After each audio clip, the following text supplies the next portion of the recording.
Hi everyone, this is me Dennis and it's time for my new English Fluency podcast. I haven't been doing English Fluency podcasts for a while because I've been a little bit busy, but instead I have had enough time for getting a lot of original English input. And today I really want to share with you one really important thing, really important point about acquiring the language. Acquiring means learning, but it has kind of more deep feeling, like you're getting some knowledge and then hold it and truly understand it. So I'm gonna talk to you about the sources from which we are getting our English input.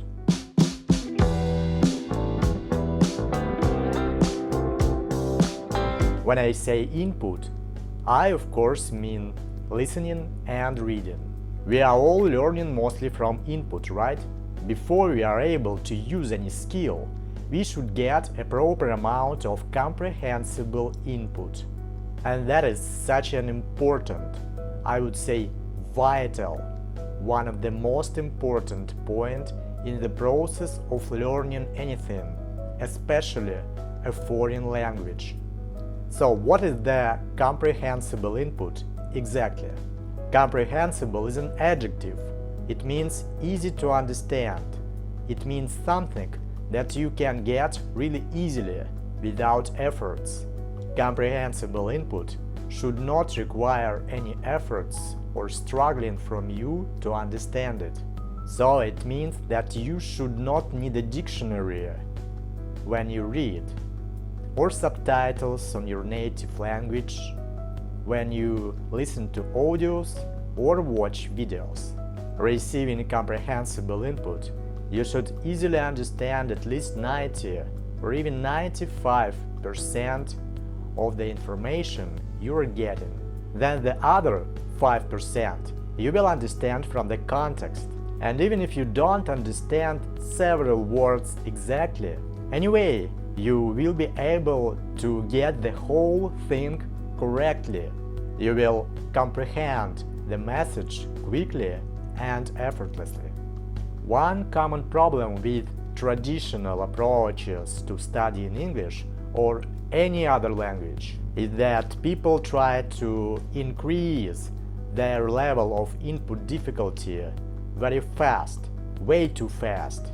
And it's because most of English students particularly, have that old-fashioned stereotype that you must work hard, you must improve quickly, no pain, no gain.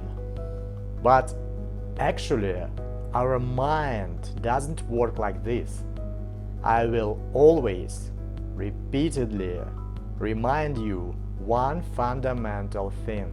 I strongly believe that the most natural and powerful way to study English is the way babies, native small children, acquiring their native language.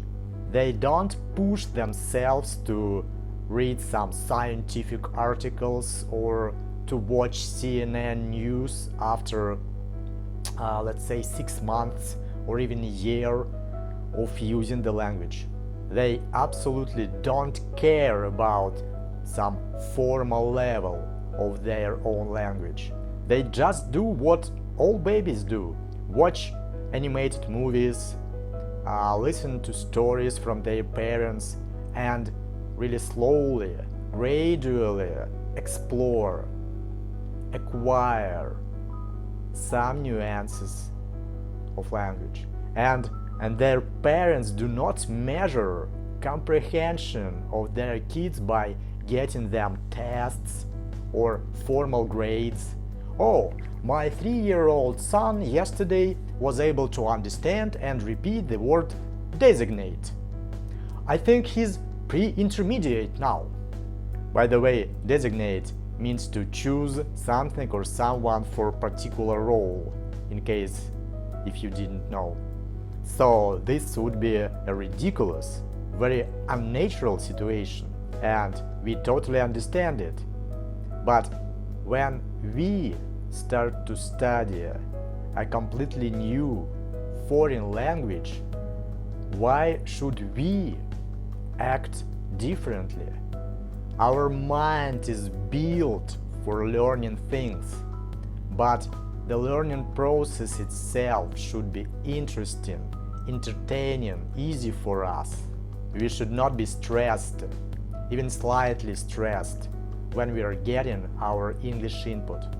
Forget about the traditional, normal school way of teaching. In fact, they call this way normal. But actually, the school methods are the most unnatural, perverted way to acquire language skills. Perverted means strange or unpleasant, usually in sexual context.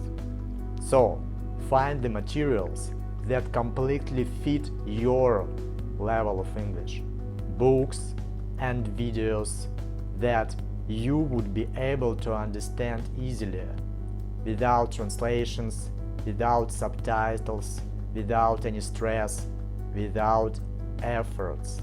I mean, at least 90% of input you should get instantly, right away you read or hear it.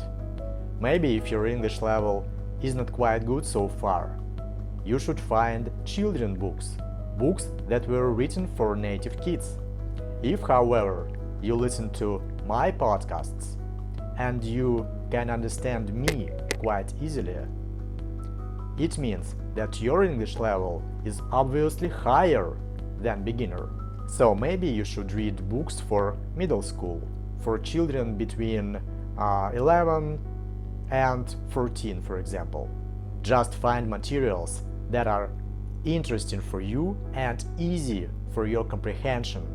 It will help you a lot more than unnatural, fancy, difficult stuff that you can find in textbooks or television. So that's my podcast and my advice for today. Please feel free to leave your comments and share your opinion about this topic. Hope you enjoyed it. Please hit the like button and definitely subscribe to the channel if you haven't already, because I'm going to create much more fun, interesting and useful English live vlogs, podcasts and video lessons. Thank you all guys for watching. Bye bye for now.